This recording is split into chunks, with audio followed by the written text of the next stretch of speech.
성공한 분들의 공통점은 있어요. 그러니까 이분들 같은 경우에는 문제 해결 능력이 있어요. 그러니까 문제 해결사예요. 그리고 뭐 명함 달라고, 명함 왜 안 주냐 이러는데 뭐 신규 공무원들 명함도 없잖아요. 근데 계속 그걸 달라고 하고 되게 하대하는 것 같더라고요. 네, 안녕하세요, 대표님. 네, 네, 최근에 공무원 퇴직 후 전문 강사로 대박난 사례가 있어요.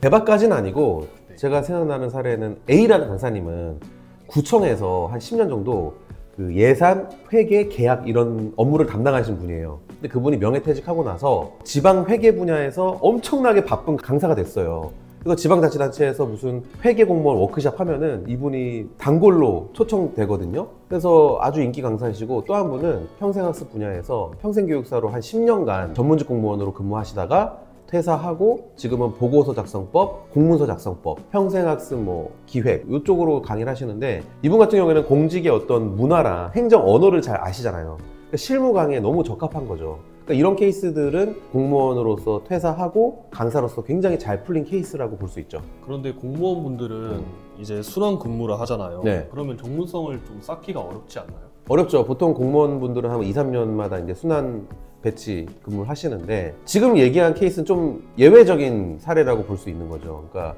뭐 전문직 공무원이라고 해서 그쪽 분야의 어떤 스페셜리스트로 근무를 오래 하시는 분도 계시고, 또 어떤 업무나 부서는 뭐 직렬상에 한 부서에서 오래 장기간 근무할 수 있는 그런 분들도 계시거든요. 그래서 그런 케이스긴 하지만 예외도 있다고 봐요. 내가 다른 부서로 갑자기 이동을 했는데 이전에 내가 했던 경험들과 지식들이 리셋되는 건 아니잖아요. 그리고 내가 또 한 분야를 파고들다 보면은 이전 업무와 또 유관한 부분이 있거든요. 그러니까 그런 식으로 이제 순환 배치 근무를 한다 하더라도 나중에는 전체를 볼 수 있는 그런 안목이 생길 수도 있는 것이고, 그것이 뭐 팀장, 과장, 국장으로 갈 수 있는 또 길이기도 하죠. 그래서 제가 아는 정말 능력 있는 공무원분은 기업에서도 되게 근무하고 싶다고 그러더라고요. 한 분야의 스페셜리스트가 되기는 쉽진 않지만, 그래도 지금 내가 하는 업무들을 잘 갈무리해서 데이터베이스화 시키면은 나중에 그것을 이제 강연 컨텐츠로 쓸 수도 있고 책으로도 낼 수 있습니다. 그래서 그런 예외적인 분들만 강사로서 또 성공할 수 있는 건 아니다, 이런 말씀을 드리고 싶네요. 그런 분들이 일을 되게 다양하게 했잖아요.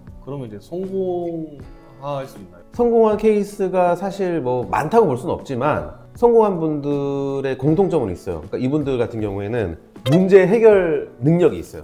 그러니까 문제 해결사예요. 왜냐면 공직에서 오래 근무하면서 경험자잖아요. 그리고 지금 나한테 질문을 하는 분들은 이제 실무자들이고 초보자들이고 해서, 이분들은 인터넷에 카페를 하나 개설해서 그 카페에다가 커뮤니티를 조성하는 거죠. 그러니까 여기에 가입을 해서 실무에서 막히는 그 어떤 질문도 좋다, 나한테 질문을 하면 내가 오랜 공직 경험을 노하우를 토대로 답변을 주겠다라고 해서 실제로 답변을 다 달아주세요. 그러니까 이 강사님은 제가 워크숍 때 모셨는데 쉬는 시간에도 자기 카페에 들어가서 그 답변 달아주고 있는 거예요.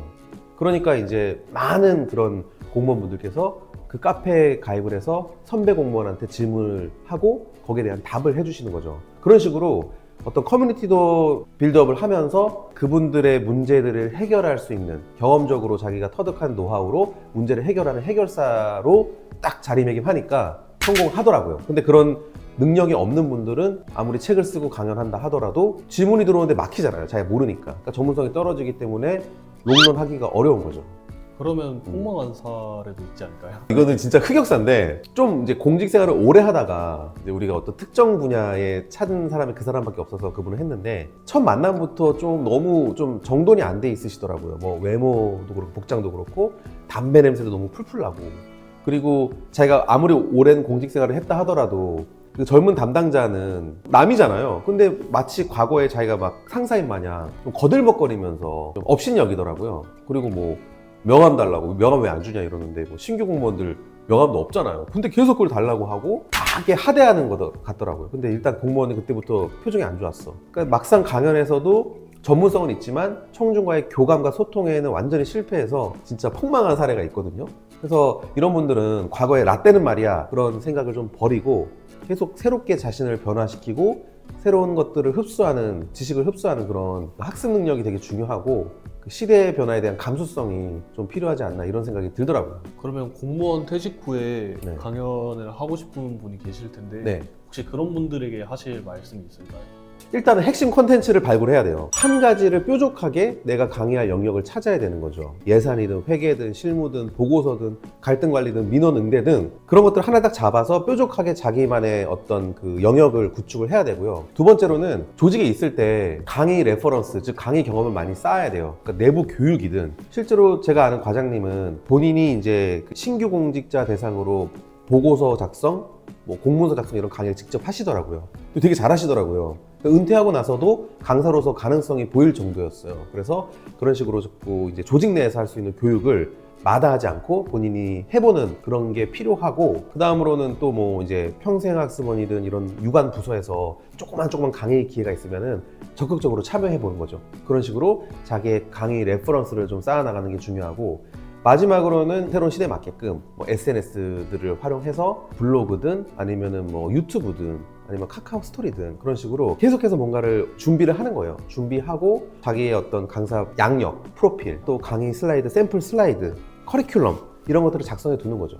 그리고 이제 퇴사할 때 즈음에 저희 같은 강연 에이전시에 연락을 해서 제가 이런 경험이 있고 이런 지식이 있는데 앞으로 후배 공무원들에게 이런 것들을 좀 전달하고 싶습니다 라는 식으로 준비된 어떤 양력과 강의 커리큘럼과 샘플 슬라이드 같은 걸 딱 주면은 이분은 완전 준비된 분이잖아요. 컨텐츠도 확실하고, 그러면은 강의 시장과 연결하면서 수익으로 창출될 수가 있는 것이죠. 이런 식으로서 준비하시면 좋겠다. 그러면 대표님 마지막으로 혹시 이 영상에 대해서 네. 하실 말씀 있으세요? 이 영상 공무원분들도 많이 보실 것 같은데, 공무원은 사실 신분 보장이 되잖아요. 그리고 민간에 비해서 잘 잘리지 않죠.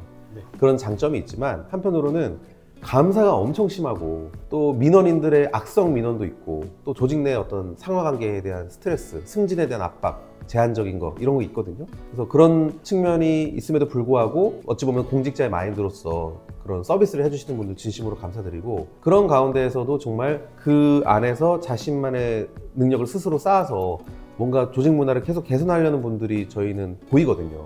그래서 그런 분들 응원하고 싶고, 그런 분들은 나중에 공직을 나와서도 민간 영역에서도 자신의 어떤 그 경험과 재능과 그것을 어떤 강의 컨텐츠로 풀어낼 수 있는 분들이 많다고 생각합니다. 아무튼 그런 분들이 언제든 저희를 찾아주시면 저희가 성심성의껏 강연 시장에 성공적으로 안착할 수 있도록 도움을 드리겠다는 말씀을 드리면서 오늘 여기서 마치겠습니다. 네, 감사합니다. 네, 감사합니다.